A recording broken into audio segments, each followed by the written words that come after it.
All right, welcome to UX Design Thinking Process. My name is Robin Taylor McGee. This is for the Department of Learning Technologies, University of North Texas. I am currently in the class LTEC 5220, Multimedia and Instructional Design, and this is for Dr. Tandra L. Tyler Wood's class. So here we have my little explainer.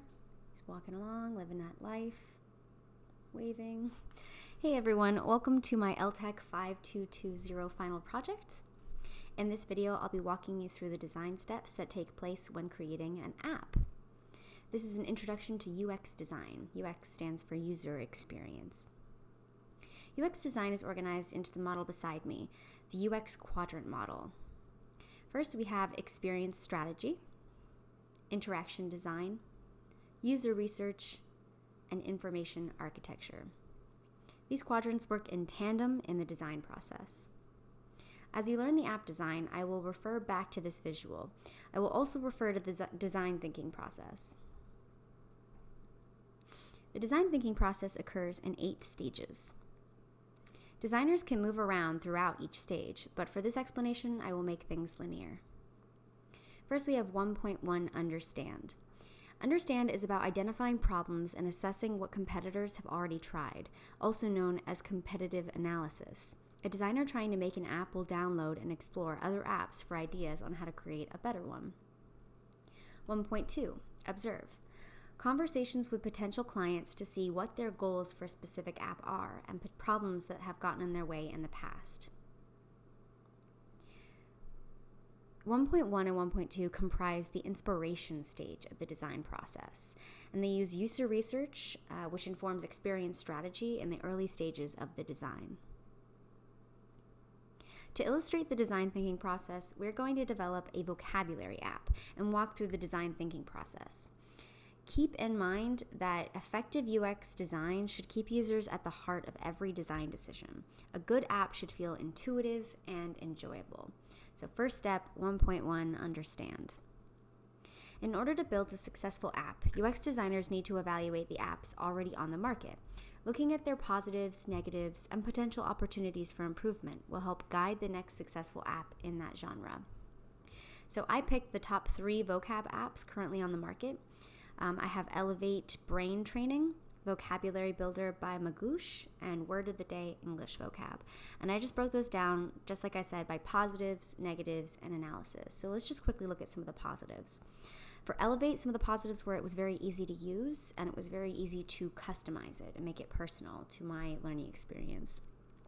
For Vocabulary Builder by Magoosh, there was immediate access to the app without sign-in process, which is kind of good for new users, so they don't have to give away a lot of their personal information just to see what's in the app and what it's like to use.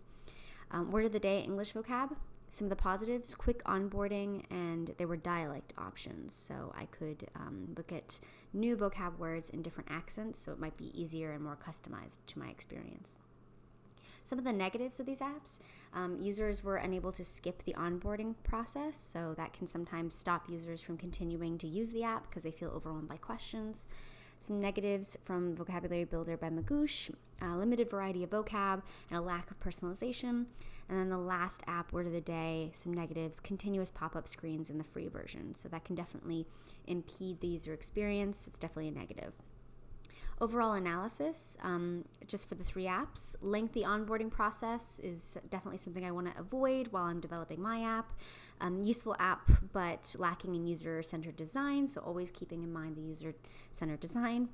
And then last one, holistic approach to user experience. That's definitely a positive, and that's what I want to strive for in my app design. And then a gamification design that I noticed in the last app, which definitely can make users feel more willing to come back for more when they have some kind of game format of the app that they're utilizing. 1.2, Observe. Once I have my analysis of what's already been made, I can move on to observing what users themselves like in word learning tools. By hosting user interviews to gain insight into what works and what doesn't, avoiding yes or no questions is essential to gaining good data. So I had 3 interviews, but ideally you'll have 3 to 5. And then I just kept my script very consistent. So I've got those questions up at the top and what I asked.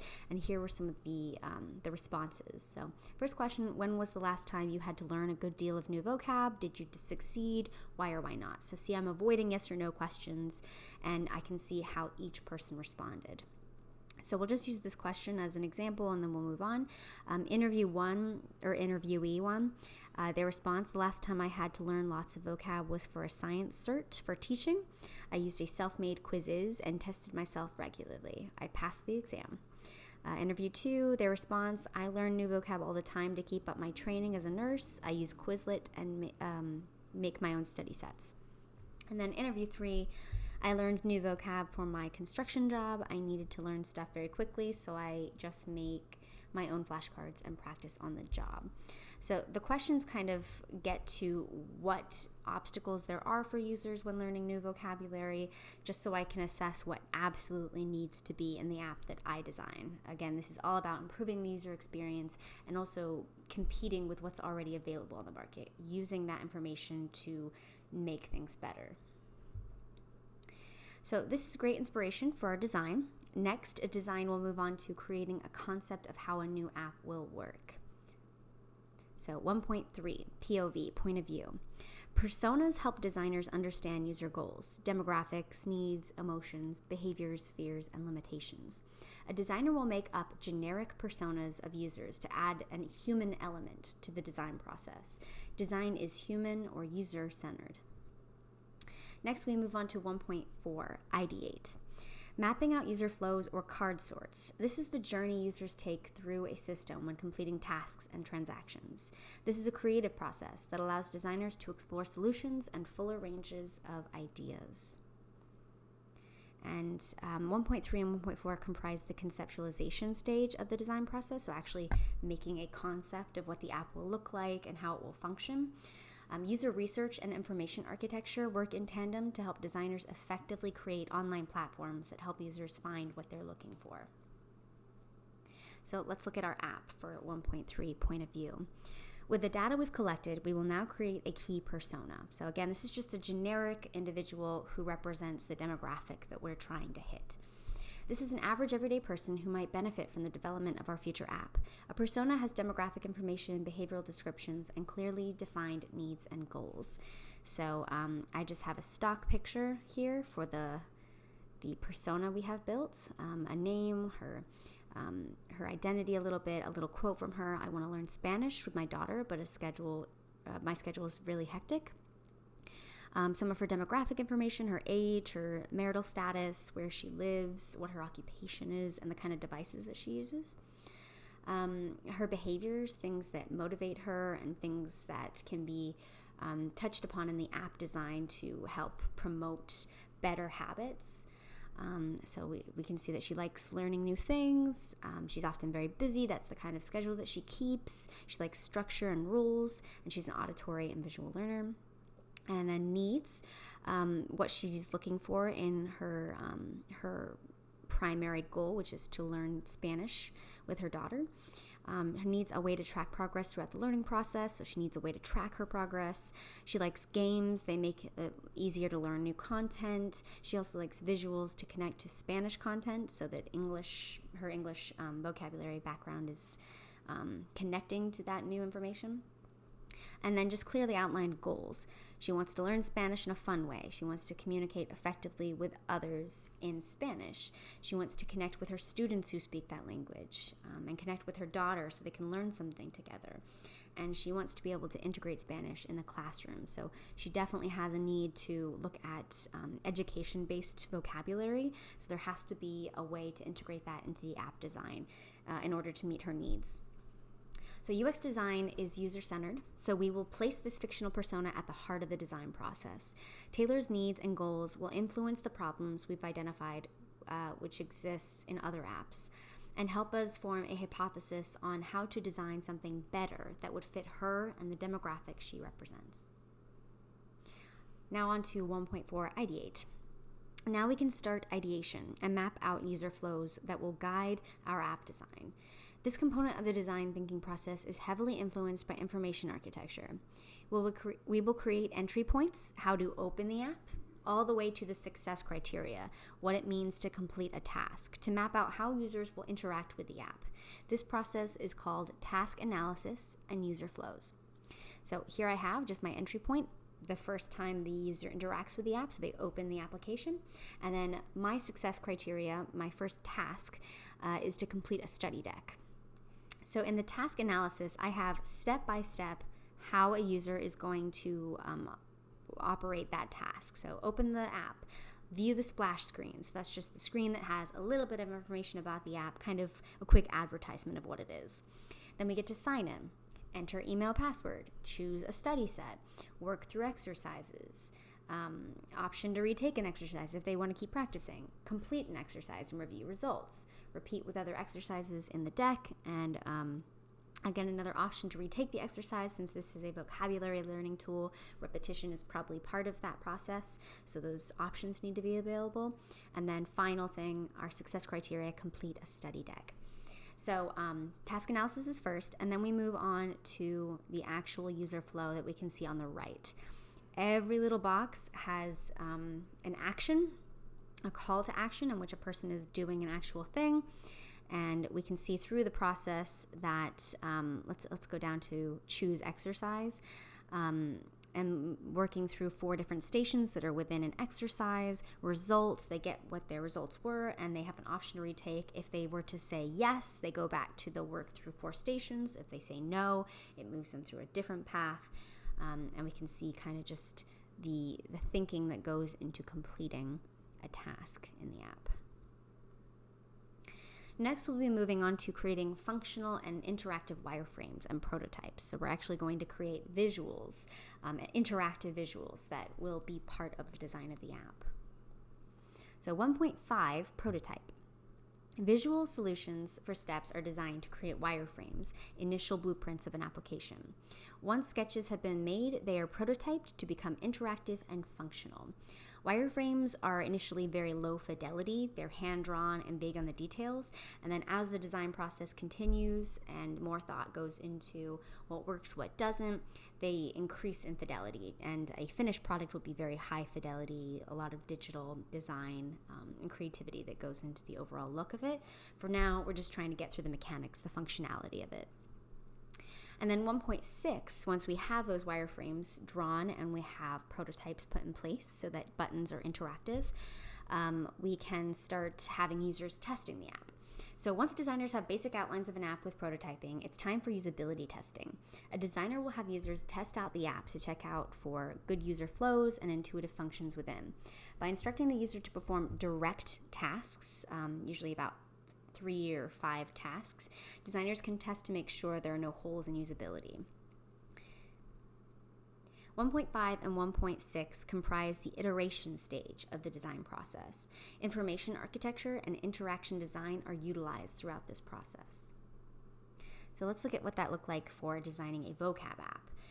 Now we can start making low fidelity wireframes. Again, these are hand-drawn sketches, and they will improve in fidelity and increase in fidelity over time. And we'll use those to design our app with the user flow we've established. Once each drawing is complete, we will utilize a prototyping app called Marvel, and you can just Google that, marvel.com, to make buttons functional and interactive. So we just take our pictures here, and I've just labeled them at the top. 1.1 is what you first see when you open the application. That's the first step to the user flow. 1.2, we can see a login process, log in or sign up.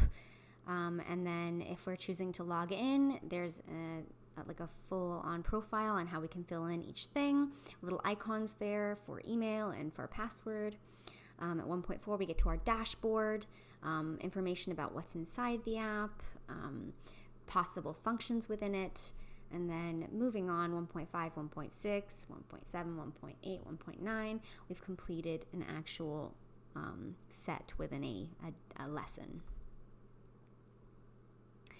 So for 1.5, I decided to go ahead and improve that fidelity just so it's easier to see on this presentation.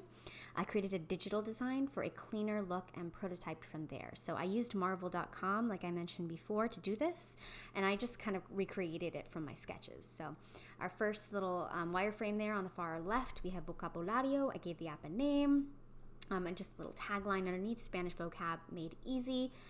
And then next wireframe, vocabulario, sign in, email, password, both available. There's also an option for forgot password. And then you'll notice I made a box yellow. That is because since this is just very low fidelity wireframes, I want to have a very easy way just to look at the usability of the app. So no one's actually going to be filling in this information yet. That would actually be the task of UI designers. Usually when you are working in this field, you have a whole product team who works toward the coding that goes behind this. So right now I'm just working on the basic design of the app. So a user would click login and it would take them to the main dashboard in the middle wireframe we can see here. And if the direct task I've given them is to complete a study deck, they're going to start a lesson. So they'll click start lesson here.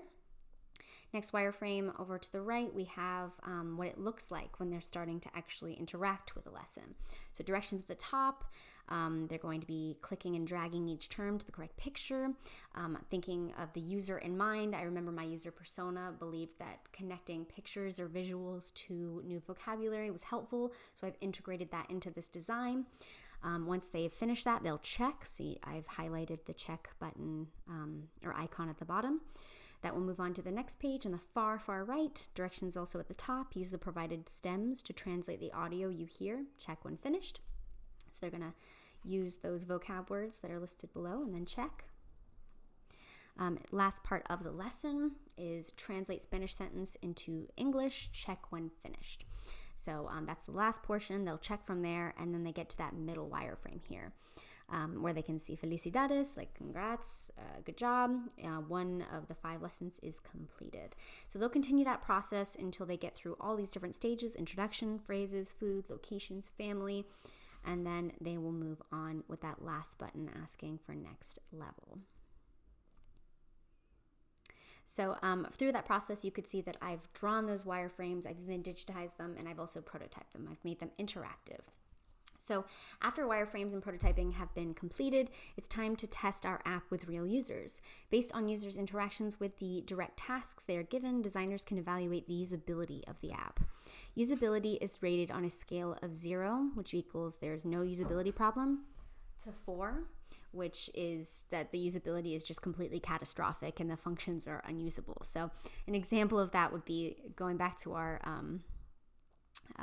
wireframes, that there wasn't even a button to start a lesson. That would be a large problem, and we'll see that that actually was a huge problem when I was first designing this for this presentation. So the comments below are from 3 users who were given the direct task to complete an exercise. These were their comments. User 1, I had no clue where to start a lesson. The exercises needed clear instructions. So I didn't even put a button to start the lesson. That's a huge, giant usability issue. That would have been a 4. User 2, I couldn't tell where to start. Again, dragging the picture to each word seems messy, so that's more of a less important or catastrophic issue on the usability scale. That's probably more of like a 2, which is minor usability, or maybe a 3, major usability problem if a user doesn't even know how to interact with the lesson. And then user 3, need a start button. Again, I'm working on it. Need a way to go back to a specific lesson rather than start over. So there needed to be some intervention there. Again, I'd probably give that maybe a 2 or a 3 on the rating scale, probably more of a 2. With this feedback, I was able to rate each comment on the usability rating scale and assess how to fix problems. The issue of not knowing where to start an exercise meant I had a usability catastrophe, 4, as users can't access any of the tasks if they don't have a starting point. If you'll notice from the previous slides, I put a giant start lesson button on the dashboard as a result. The last part of the process is presenting the work and defending design decisions. 1.7 and 1.8 are called Tell Story and Present. Good designers must also be good storytellers and presenters in order to convince clients or stakeholders that their design is user-centered and ideal for the product. The design of a presentation should include knowing the audience, defining the problems, clearly explaining design solutions, detailing the design experience and what went into every decision, and finally, being open to critique.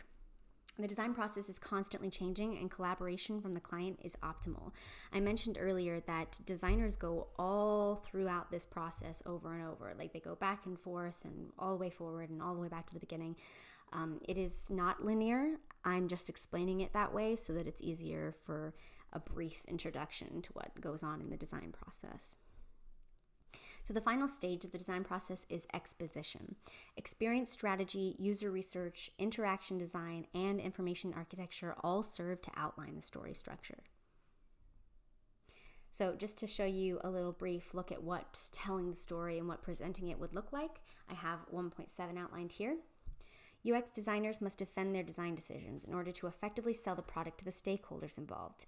Designers who can effectively shape a narrative around the quality of their app are shaping the industry in a user-centered way. Basically, we have to put together all the work that has shaped the design thinking process so far. So step 1, explain the problem brief. What the demand in the market is that is currently not being met by what's available. Step number 2, who is the audience? The story should present a user persona like Taylor, who I made from a stock photo. That represents a demographic that's trying to be hit from this app. Stakeholders want to sell a product here. It's not just about the design, it's also about the business needs. So we need to look at our demographic, who we're trying to hit, and how we're trying to help them. So I just created a bit more of a cleaner version of a user persona here.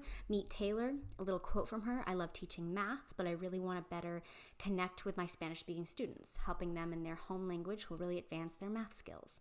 So just some character personality traits here. She's dedicated, she's caring, she's responsible, and she's very busy. Taylor's needs, she wanted the lessons to be gamified. And you'll notice with the app wireframes that I designed, they're kind of just like little exercise games. And as fidelity would increase with this design, there'll probably be some positive little bell noises to like signify that a task has been completed well.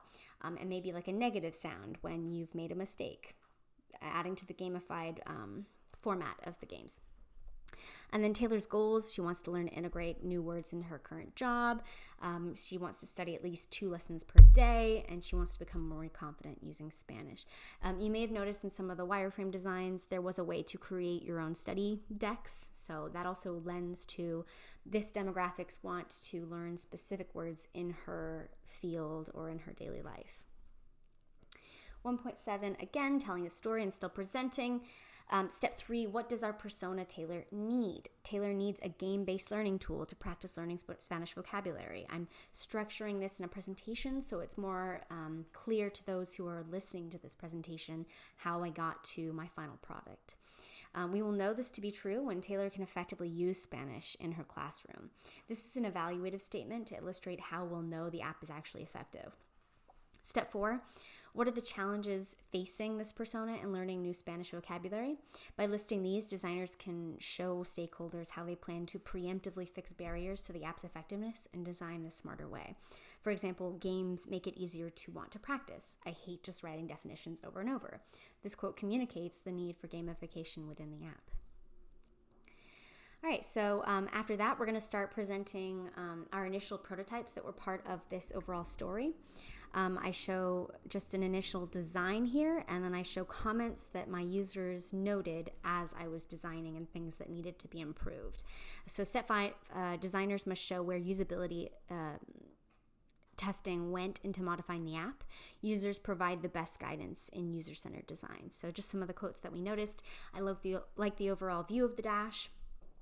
Cool that you can see the different sections of a level right here. What kind of dictionary is it? So there's a question about this icon and maybe it needs further explanation. The icons at the bottom are easy to navigate. Not sure what a set is, so maybe some vocab change to improve usability there. And maybe change the progress section because I'm not sure how that's different than what I'm seeing here on the dash. So maybe just a couple more questions there about what to do. So just initial prototypes, and we're going to see how that improves throughout the design process to communicate what went into the UX design. So step 5, continued designers must show where usability testing went into modifying the app. Users provide the best guidance in user-centered design. So we're showing some before and after pictures here, and also showing what the call to actions were. At the bottom left, we've got sign up option screen. So we're just seeing how that looks different, how it was changed. I moved, and I explained it next to it. I moved the Facebook icon and wrote out the full name for clarity. Next one next to it is the onboarding process. Sets was changed to decks because a user mentioned that was a confusing vocab term for them. And an improved visual was made to help users navigate the tour. So this has been a brief look at the design thinking process for UX design. Thank you for watching. And obviously this process is a lot more convoluted. There's way more to it. We didn't even get to the business side of things, but definitely it's a very interesting profession, and I'm excited to learn more, and I hope that you are too. And here are my resources. Thank you very much.